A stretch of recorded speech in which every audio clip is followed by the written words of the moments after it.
Hello అండి, welcome to easy cooks. ఈరోజు మనము క్యారెట్తో రెసిపీ చేయబోతున్నాము. చాలా సింపుల్ రెసిపీ అండి. ఎప్పుడు ఒకేలా కాకుండా ఇలా ఒకసారి ట్రై చేసి చూడండి. చాలా బాగుంటుంది, చాలా టేస్టీగా ఉంటుంది. ముందుగా మనమైతే ఒక ప్యాన్ పెట్టుకొని అందులోకి ఒక 2 స్పూన్ల వరకు ధనియాలను, 1 స్పూన్ వరకు జీలకర్రను, అలాగే ఒక 5-6 వెల్లుల్లిని, ఒక 2 టేబుల్ స్పూన్ల వరకు పచ్చి కొబ్బరిని తీసుకోవాలి. ఎండు కొబ్బరి అయినా పర్లేదు, ఏదైనా తీసుకోవచ్చు, బాగుంటుంది. ఏదైనా కూడా వేసుకోవచ్చు. తర్వాత మళ్ళీ ఒక ప్యాన్ పెట్టుకొని అందులోకి 1 టేబుల్ స్పూన్ వరకు ఆయిల్ వేసేసుకొని అందులో 1 స్పూన్ వరకు జీలకర్ర, 1/2 స్పూన్ వరకు ఆవాలను వేసేసుకోవాలి.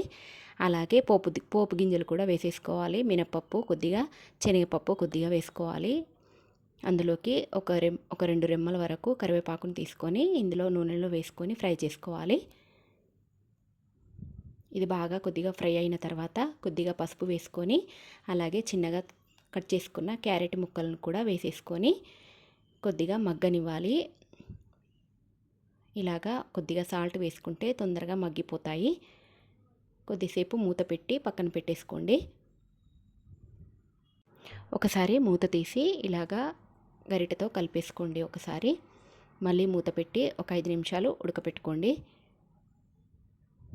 తర్వాత ఇవి మెత్తగా అయిపోయిన తర్వాత ఇవి మిక్సీ జార్లో వేసుకొని గ్రైండ్ చేసుకున్న ఈ మిశ్రమాన్ని దీంట్లోకి వేసేసుకోవాలి. దీంట్లోకి కొద్దిగా కారంను, అలాగే సరిపడినంత సాల్ట్ను వేసుకొని బాగా కలిపి మూత పెట్టి ఒక 5 మినిట్స్ వరకు కుక్ అవ్వనివ్వాలి.